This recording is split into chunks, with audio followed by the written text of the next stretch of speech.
Senhor, nós queremos te adorar, ó Deus, nessa hora. Nós queremos glorificar o Senhor, ó Deus.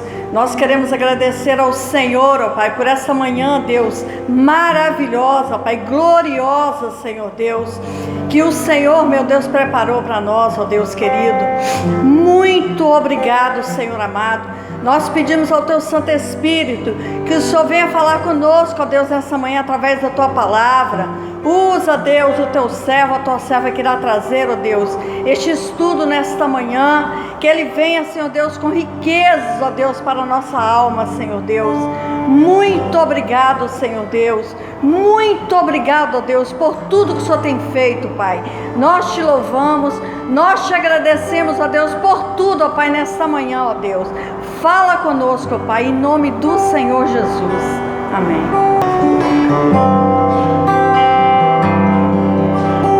Vem o Senhor minha vida oferecer como oferta de amor e sacrifício. Quero a minha vida a te entregar como oferta viva em teu altar. Vem o Senhor, vem o Senhor minha vida oferecer como oferta de amor e sacrifício. Quero a minha vida a te entregar como oferta viva em teu altar, pois pra te adorar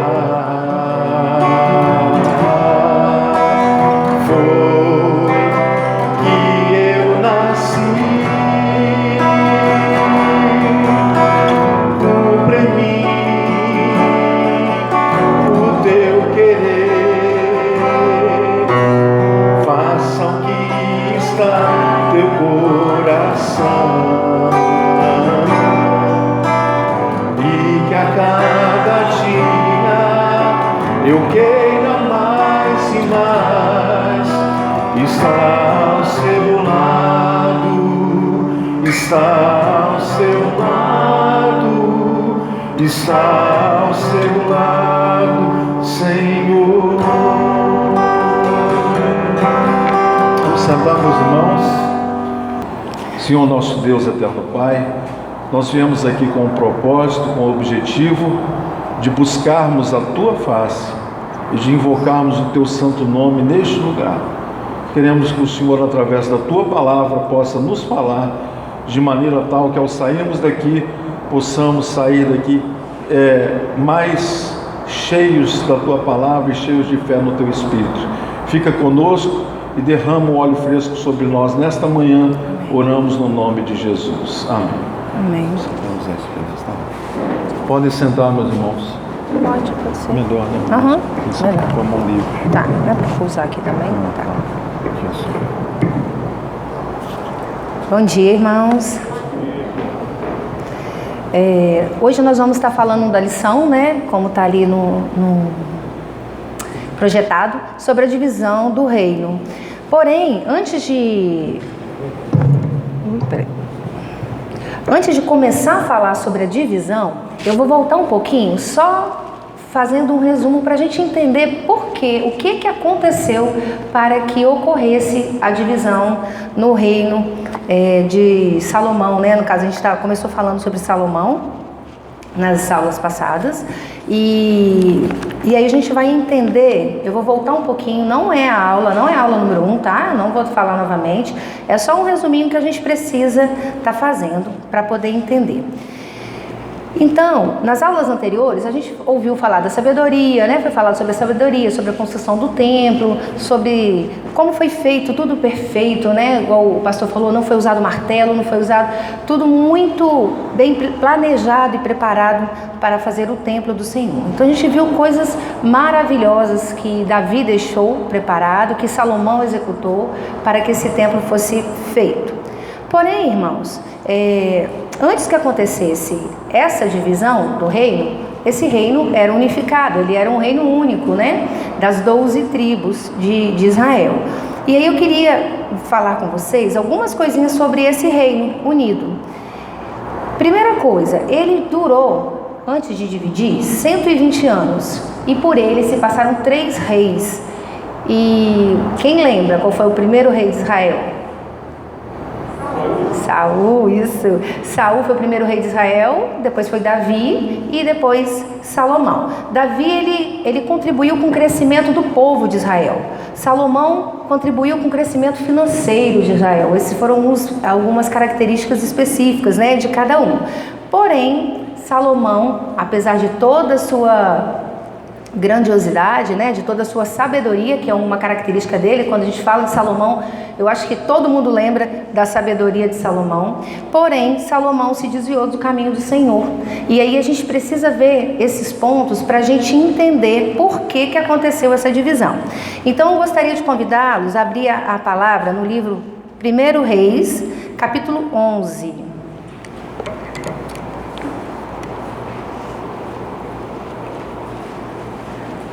Primeiro livro de Reis, capítulo 11, a princípio a gente vai ler do 1 ao 4.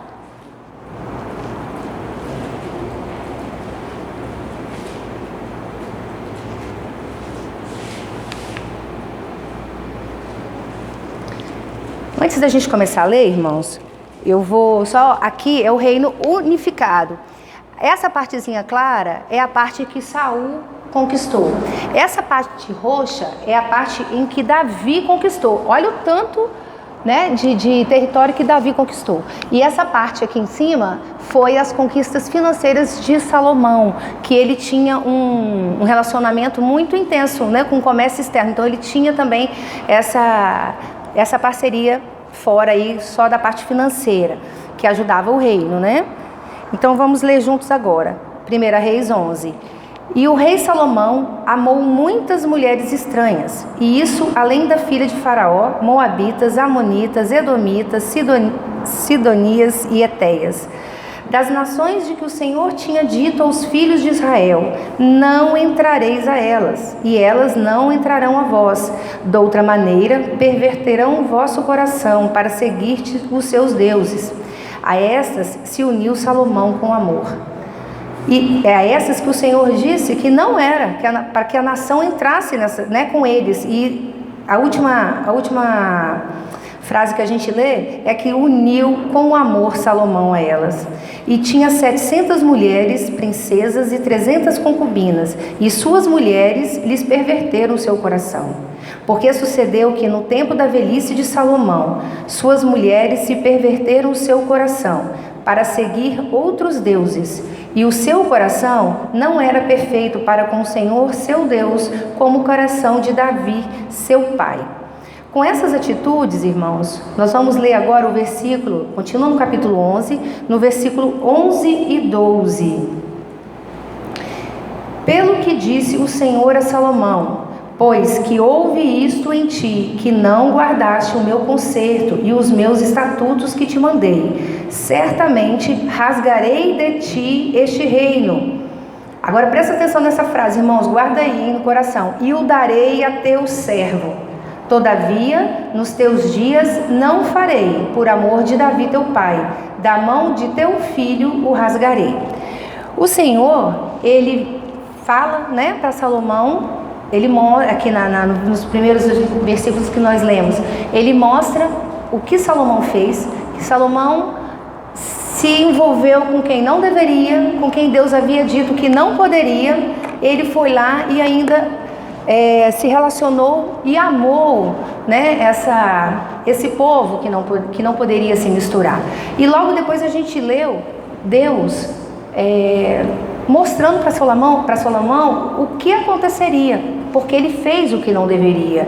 E aí diz né, a gente leu que o seu reino seria rasgado, porém, não neste momento. Por quê? Porque o Senhor amava Davi, o seu pai, e o Senhor fez uma promessa para Davi.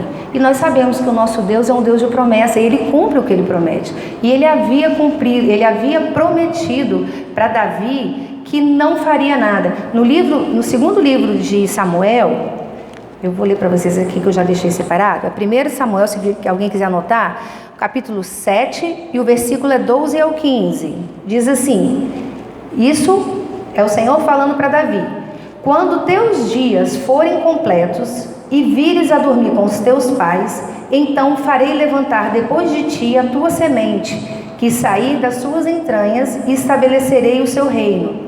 Este edificará uma casa ao meu nome, e confirmarei o trono do seu reino para sempre. Agora olha essa parte.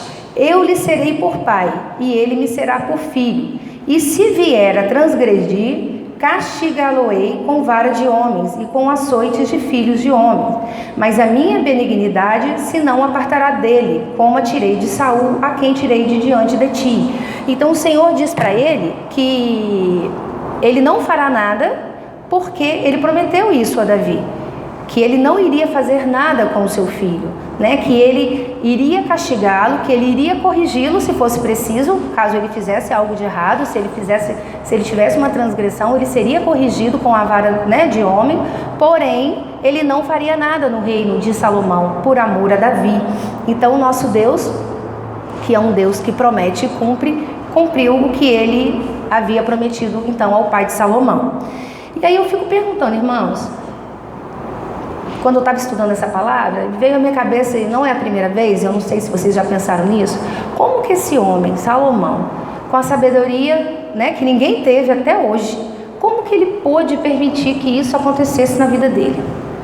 Porque assim, a gente lê, e principalmente quando a gente está estudando assim a palavra, uma palavra para a gente trazer, você vai estudando e uma coisa vai puxando a outra, e você vai descobrindo coisas que às vezes um detalhe que você não prestava muita atenção naquela frasezinha. Por isso que eu pedi para vocês guardarem lá, que Deus disse que vai rasgar o reino e vai dar ao seu servo, coisas que às vezes passa tão despercebido, a gente não percebe. Mas o Salomão foi uma pessoa muito imponente, foi uma característica muito forte quando diz que ele foi um homem mais sábio. E eu fiquei pensando, meu Deus, como que este homem permitiu, né, que essas coisas acontecessem? E aí, como o pastor disse na aula passada, são concessões. A gente vai concedendo, a gente vai dando espaço, e nada começa grande demais. Com certeza ele não começou, como na palavra, se ler o texto todo, vai dizer que ele permitiu que levantassem templos para adoração. Não começou dessa forma, porque isso é muito pesado para dizer que um homem de Deus, um homem que pediu sabedoria e recebeu sabedoria e tudo mais, como que ele iria começar logo, né, construindo um templo? É até gritante, né, essa comparação. Mas as coisas vão acontecendo pequenininhos, irmãos. Então a gente precisa estar atento. Estou até repetindo, isso foi uma palavra que foi falada já, mas assim, uma experiência que quando eu estava estudando, né, isso veio ao meu coração. Essa semana a minha filha ama ginástica e ela quer muito fazer ginástica. E aí a gente andou olhando algumas academias que tinha à noite, ela quer ir para Olimpíadas. E aí uma academia que eu vi tinha o treino é de terça e quinta. E aí de 19 às 20. Então acaba um pouquinho antes, aqui pertinho daria. Porém a gente tem um bebê, então normalmente a gente não traz o Lucas na quinta-feira, minha mãe também tem compromisso, não pode ficar, então a gente alterna. Quem viu o culto no domingo vem na quinta, ou quem tem um compromisso aqui, igual o André toca também, ele vem e eu fico. E se eu... Aí na hora, eu já tinha estudado essa palavra, isso veio ao meu coração, falei, eu não posso. Falei para ela, filha, a gente vai ter que achar outro lugar, ou algum outro horário. Porque a gente não pode as coisas do Senhor em primeiro lugar. E quinta-feira nós temos compromisso com a igreja, com o Senhor. E ela entendeu, aí eu falei com ela, né? Aí ela até falou, mas mãe, eu nem sempre vou, que ela dorme, às vezes ela fica cansada. Mas um de nós dois sempre está aqui, né? Ou para adorar, para ouvir, ou para também servir, né? Como às vezes a gente vem para servir.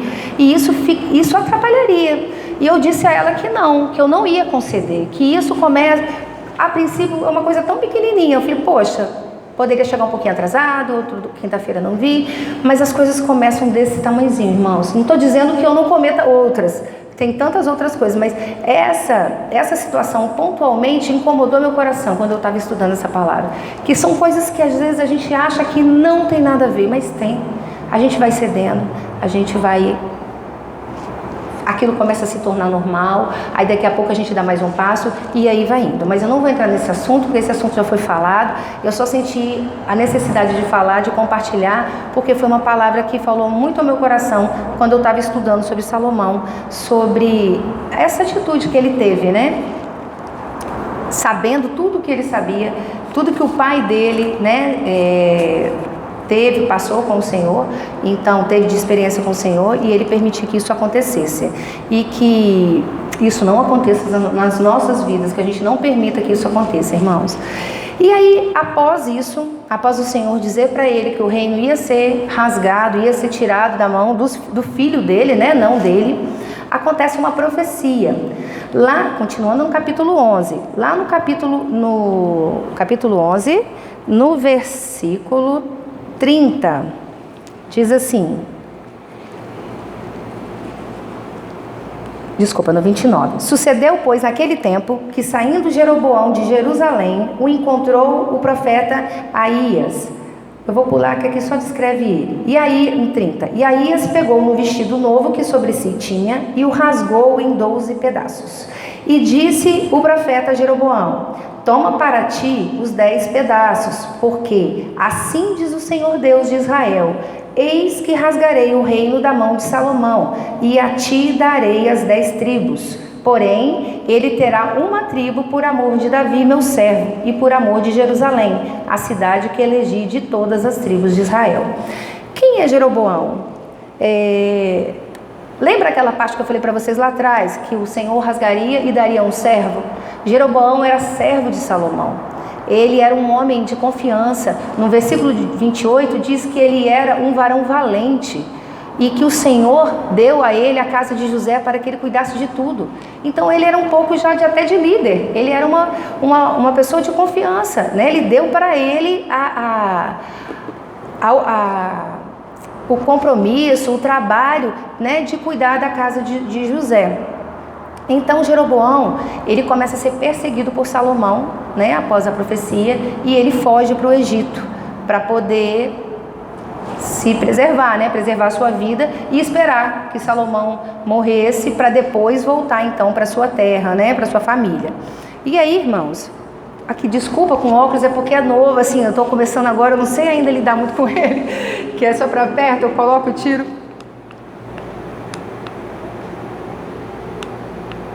Peraí.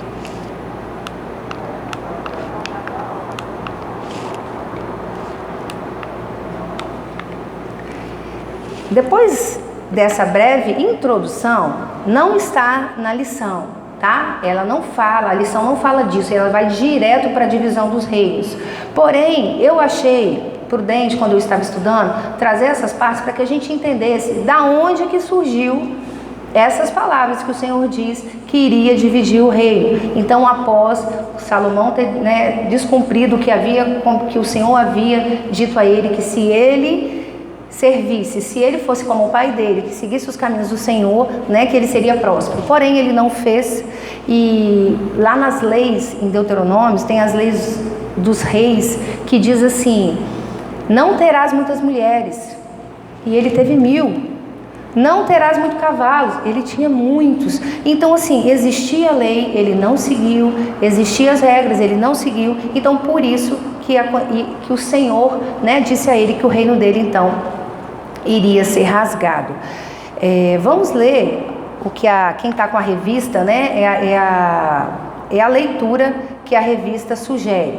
Tá no capítulo 12, nós vamos ler o versículo do 1 ao 10, eu até coloquei aqui em cima, porque pula alguns, do 13, 14 e do 26 ao 29.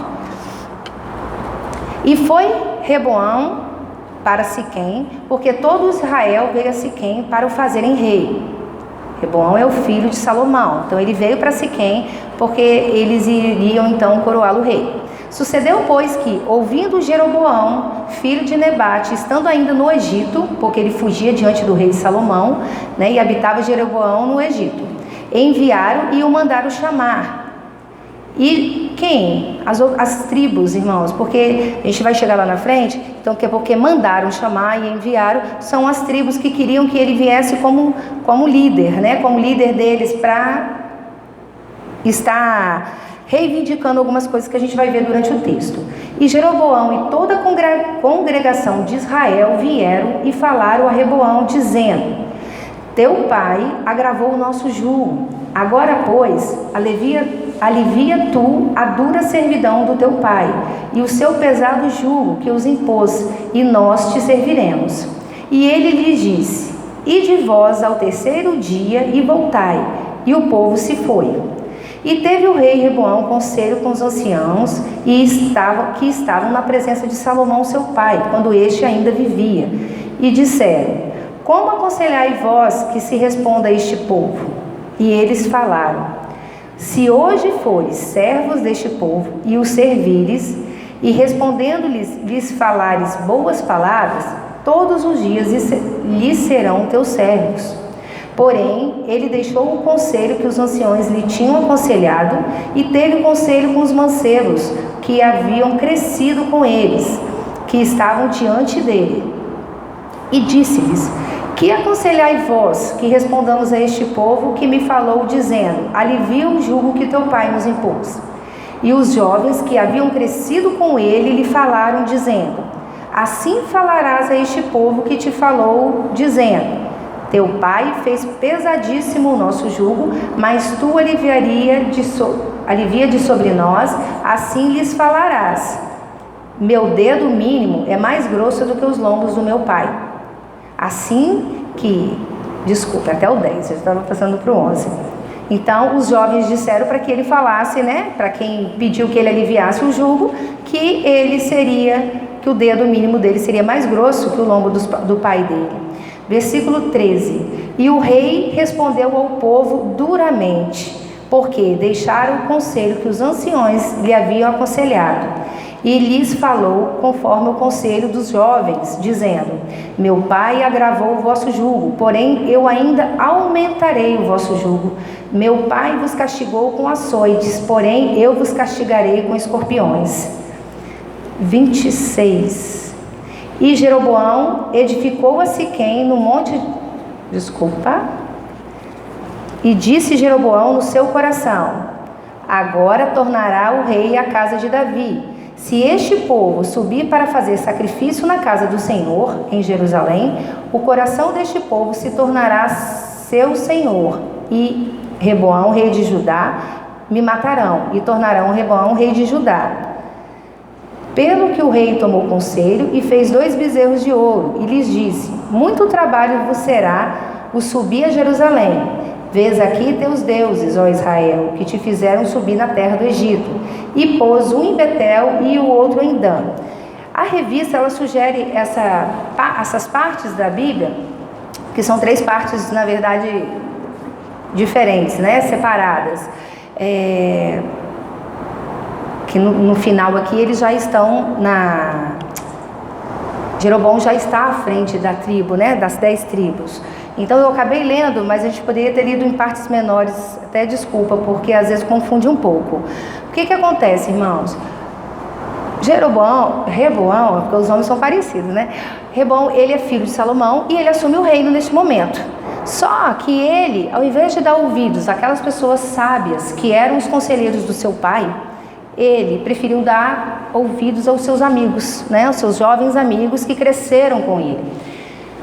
A história diz que a tribo de Judá dele e a de Benjamim, que estavam ao sul, perto de Jerusalém, onde ficava o palácio, eram as tribos aonde se reuniam mais no palácio, tinha festas, eles faziam parte lá da corte. Então eu creio que esses amigos estavam aconselhando conforme a sua necessidade, porque eles não iriam aconselhar, não, cede para eles, não faça, né, como seu pai fez, porque qual era o problema? Eles cobravam muitos impostos para poder fazer a manutenção do reino, que era muito grande, os custos eram muito grandes. Então, esses jovens provavelmente deveriam participar de banquetes, de festas, eles não iam querer abrir mão disso, né? E aí o conselho deles foi que ele fosse mais rígido do que o pai. E ele, apesar de já ter 41 anos, porque quando eu comecei a ler e falou seus amigos jovens, parecia que até que era um rei novinho, né? Que assumiu aí jovem. Mas não, 41 anos ele já teria que ter maturidade para não ouvir conselhos ruins, assim. Pelo menos quando ele pede 3 dias, parece que ele vai pensar, né? Parece que ele vai parar, analisar, ver qual a melhor situação, qual a melhor opção para o reino. Mas não, ele já estava com isso no coração e ele queria mostrar que ele tinha força. Então, as principais reivindicações que a gente leu numa parte, a última parte, né, que o Jeroboão, ele vai à frente das tribos e eles vão pedir para ele que ele tire esse jugo, para que eles possam servi-lo. Mas ele não cede, e aí a gente leu, né, e ele diz que ele vai ser mais rígido do que o pai e tal. Então as 10 tribos se unem, e Jeroboão, que é o servo dele, a quem o profeta disse, né, que Deus disse a palavra que ele receberia essas 10 partes das tribos, ele está à frente, então, do povo de Israel, né, das 10 tribos. Então, as reivindicações falam o quê? Sobre a carga tributária, porque essa carga servia para manter, igual a gente falou, imagina uma casa, irmãos, com 1000 mulheres, né, princesas, filhas de faraó. Essas mulheres tinham servos, muitos provavelmente, né, filhos. Então, imagina quanto que era o custo para manter uma casa dessa, só de comida por dia. E tudo isso era o reino que oferecia, que dava. Então, isso estava assim, muito sobrecarregado sobre eles. E eles também exigiam que o próprio povo, né, das tribos, é que faziam as obras, as construções, os palácios, obras grandiosas que Salomão fazia. E ele não era tipo, você quer? Quem quer, vamos alistar, quem quer? Não, era por livre e espontânea pressão, eles tinham que fazer. Então eles estavam reivindicando essas melhorias, vamos dizer, né? Já que o reino já estava com uma proporção muito grande. Então era hora, às vezes, provavelmente, de dar um passo atrás. Não de diminuir, mas não de querer crescer, de manter, porque o reino já era um reino grande. Então só manter tudo aquilo já era um custo muito alto. E também a reivindicação deles era dos privilégios, né, que Judá e Benjamim tinham, porque eles ficavam ao sul e, por estarem mais próximos do palácio, eles usufruíam desses benefícios que as outras tribos que mantinham o palácio não podiam ter. Então tudo isso eram reivindicações que eles faziam, tá? Os erros de Roboão, ele, apesar, sim, irmãos, eu acho que independente de quem fazia parte lá dos anciãos, ele tinha o melhor conselheiro, né? Já que Salomão foi o homem mais sábio, imagina você ter como pai a pessoa mais sábia. Apesar do que a gente leu o que ele fez e tal, mas ele foi com certeza uma pessoa que deu muitas instruções de sabedoria, né? De ser prudente. E ele, apesar de ter tido esse conselheiro pessoal, ele provavelmente não ouviu essas palavras, ele não guardou no coração dele essas palavras que ele tinha dentro da casa dele.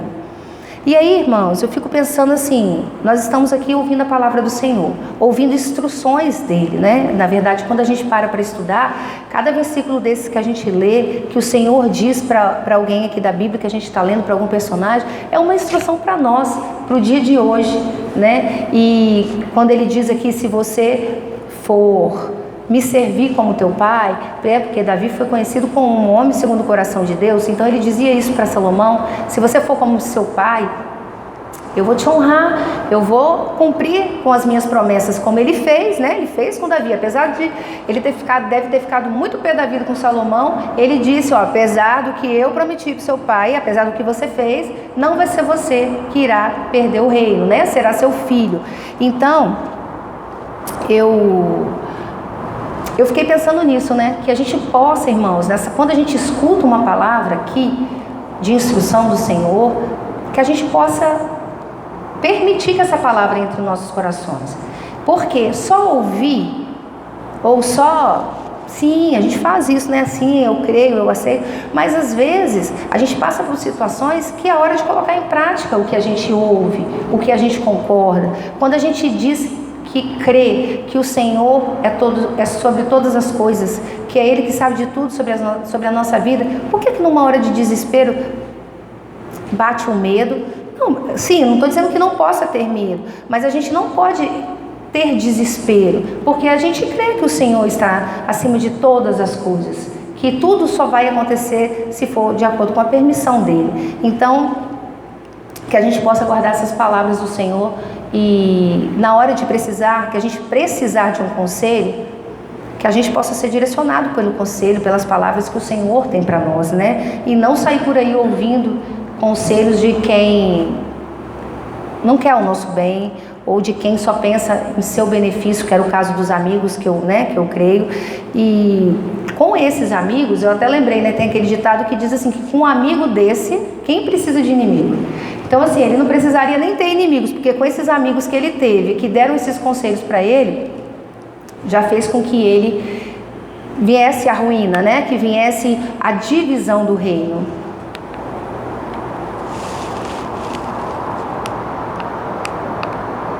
Então, essa decisão que ele teve de ouvir os amigos foi a decisão definitiva para que acontecesse, então, essa ruptura, né?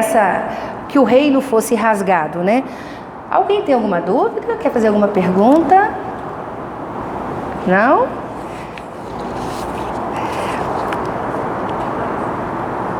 Oi?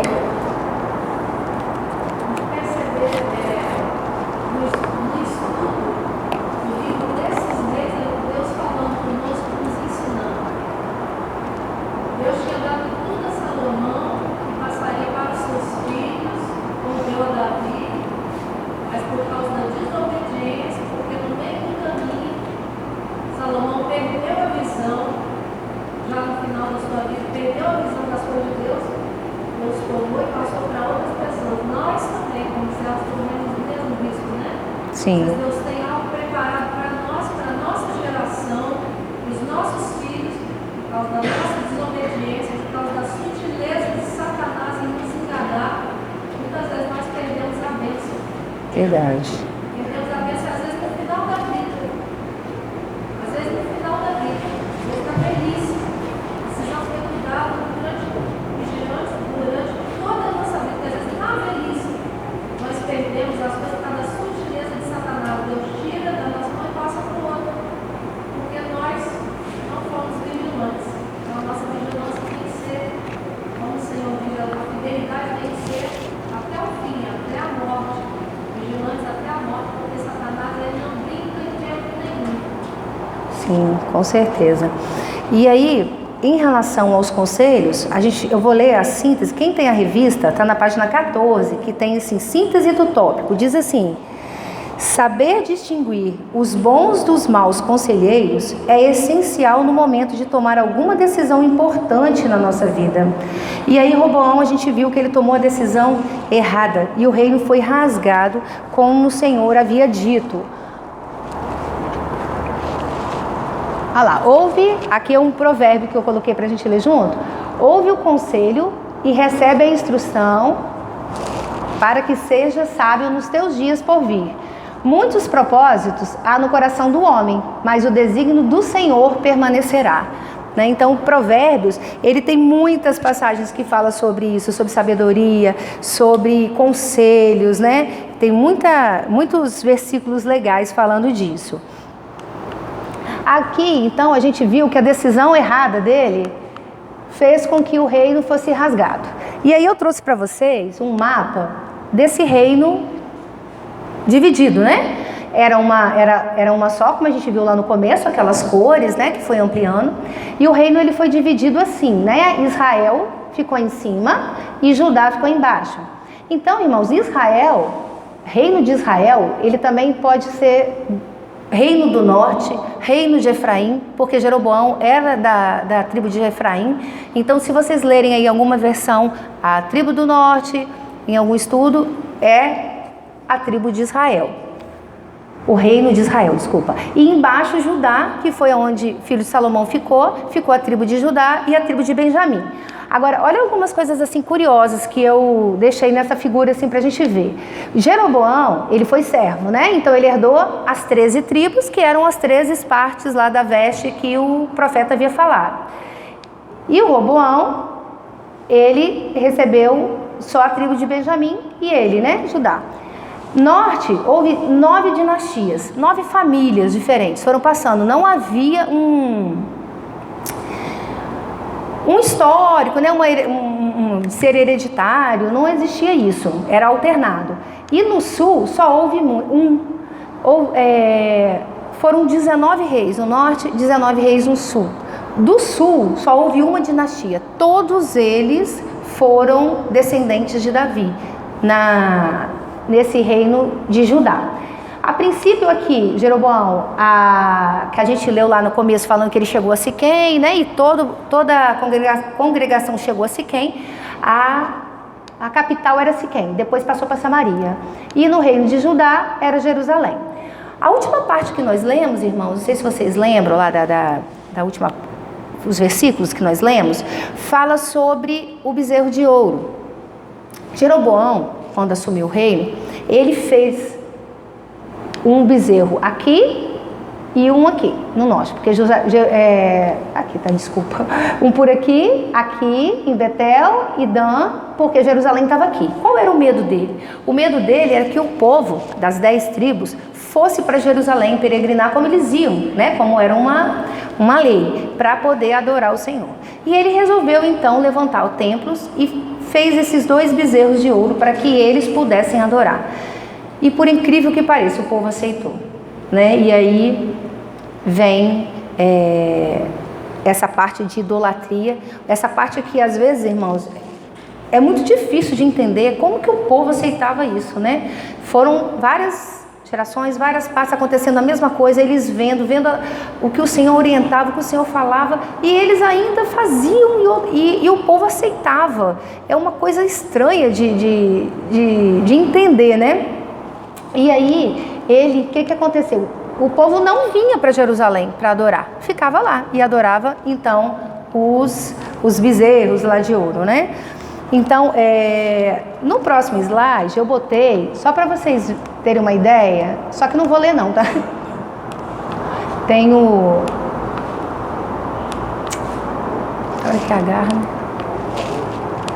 Aí, aqui tem o rei de Judá, o reino de Judá, que é o sul, e o reino de Israel, que é o norte.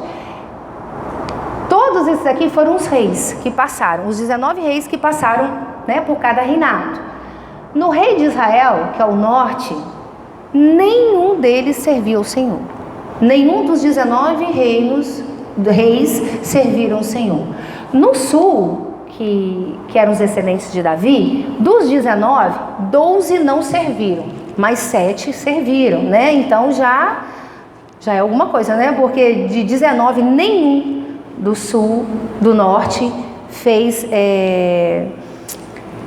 feitas, aqui em cima está escrito, feitos perante o Senhor. Tá vendo a mãozinha para baixo, ó, o negativo? Então aqui quem foi, ó, que fez? Se vocês quiserem, eu imprimi essa folha, eu trouxe, se alguém tiver curiosidade de saber qual foram os reis que serviram ao Senhor, são esses que estão com a mãozinha aqui para cima, tá? E aqui nenhum deles. E essa decisão, irmãos, que Roboão teve, que fez com que o reino se rasgasse, né, como o Senhor disse, acarretou, depois de muitos anos, isso aconteceu em 931 a.C., diferente, foi em 700, depois de uns 200 anos, o reino do norte, ele foi para o cativeiro assírio, né? Então o Império Assírio dominou o reino do norte, e depois o reino do sul foi para o cativeiro babilônico. Então uma decisão que ele fez, né, que ele tomou lá errada e tudo, que concretizou a divisão do reino, acarretou lá na frente no sofrimento desse povo que viveu no cativeiro por tantos anos. Não vou entrar no mérito dos reinos porque o estudo é exatamente esse, né? Então vamos deixar para as próximas aulas.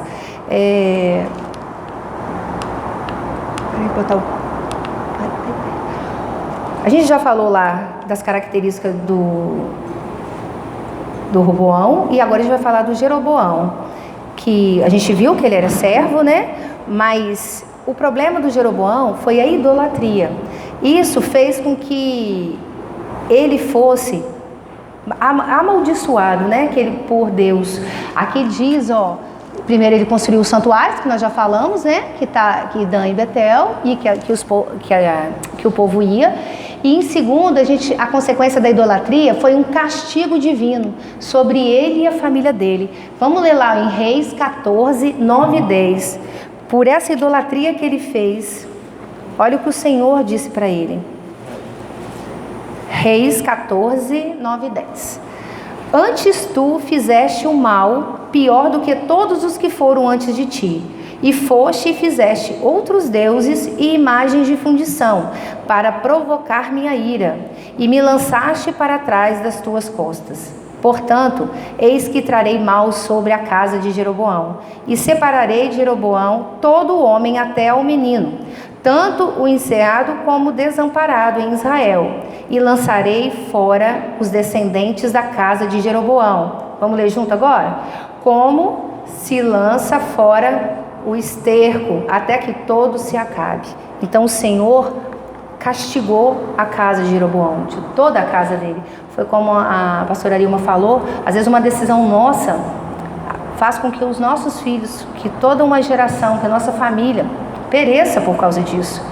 Também temos o exemplo de Davi, que por causa dele, o filho dele, né, foi abençoado. Então que a gente possa ser como Davi, fazer com que a nossa descendência receba bênção, que o Senhor cumpra a promessa que faz conosco, né, quando a gente segue o que Ele pede, né, de nós, que a gente possa fazer o que agrada o coração do Senhor, e não como ele, né, que fez isso e a sua família foi castigada.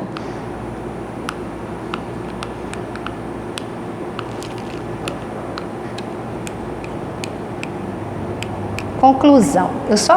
Porque na verdade, irmãos, eu fiz lá a introdução para a gente entender por que esse reino foi dividido, mas a lição fala dos dois, de Jeroboão e de Roboão. Então, aqui está dizendo que o Jeroboão praticou a idolatria de forma direta, né? Diretamente, e ele foi castigado. Já o Roboão, os desejos pessoais estavam acima da vontade de Deus. Quando ele conseguiu o que ele precisava, que era ser rei, ele se afastou do Senhor, né? E não serviu. E quando ele conseguiu, ele se afastou. E para ele, o ídolo dele era ele mesmo. Porque ele estava acima de todas as coisas. Ele só queria fazer o que era bom para ele. Isso é vaidade, né, irmãos? A gente precisa tomar cuidado com isso. A gente não pode colocar as nossas vontades acima da vontade do Senhor, acima da vontade dele conosco, do que ele quer de nós. Às vezes a gente tem um sonho, a gente nem sempre é o melhor, a gente sempre coloca, né, na mão dele que seja feito o que é melhor pra gente. Mas às vezes a gente fica batendo naquela tecla. Então, assim, às vezes a vaidade atrapalha. Você quer muito aquilo, quer conseguir a qualquer custo. E isso pode fazer com que nos desvie do caminho do Senhor. Aí lá, para quem está com a revista, na página 15, diz assim, na síntese 3. O pecado da idolatria foi o responsável pela derrota de muitos reis na história de Israel. Devemos exterminá-lo das nossas vidas. Então, um dos maiores problemas que a gente vê aqui nessas histórias que a gente vai estudar é a idolatria. Isso foi o que mais fez os reis de Israel terem derrotas. Então, a gente já sabe o caminho que a gente não pode seguir. E outra coisa, às vezes a gente acha que, já foi falado isso aqui também várias vezes, que ídolos é só quando se levanta um templo, quando se levanta uma imagem. Não é isso. Tudo que se coloca à frente do Senhor na nossa vida é ídolo. E a gente precisa acabar com isso. A gente precisa ter como prioridade o Senhor nas nossas vidas, nas nossas decisões. E aí, às vezes, porque fica prático pensar nisso aqui, igual a gente está vendo. Ah, mas eu não construí nenhum bezerro de ouro.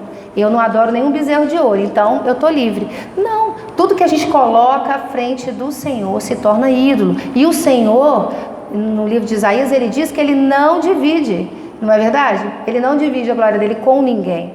Então a gente precisa ter isso em mente, irmãos.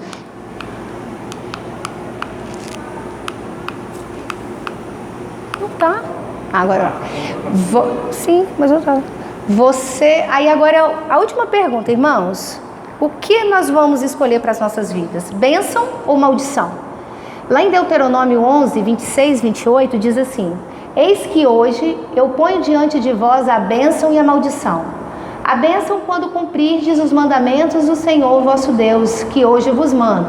Porém, a maldição, se não cumprirdes os mandamentos do Senhor vosso Deus, e vos desviardes do caminho que hoje vos ordeno, para seguirdes outros deuses que não conhecestes.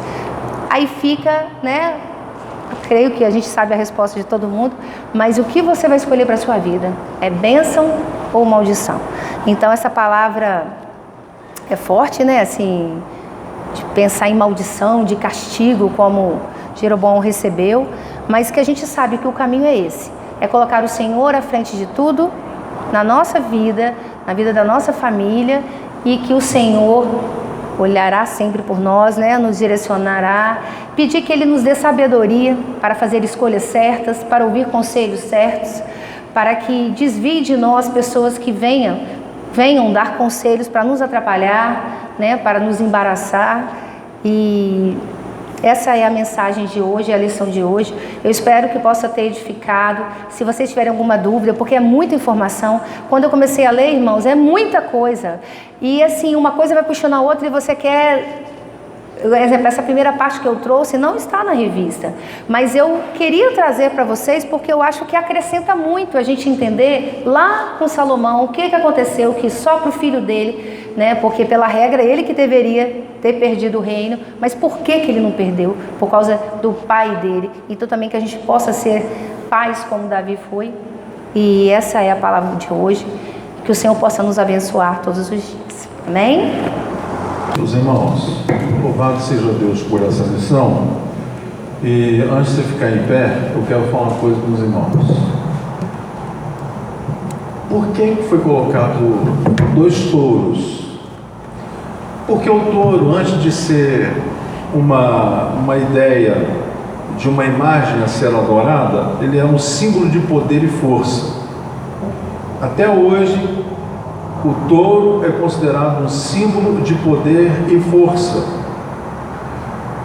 Uma coisa que nós aprendemos muito importante nessa lição é que o Senhor Jesus veio de qual tribo? A tribo de Judá.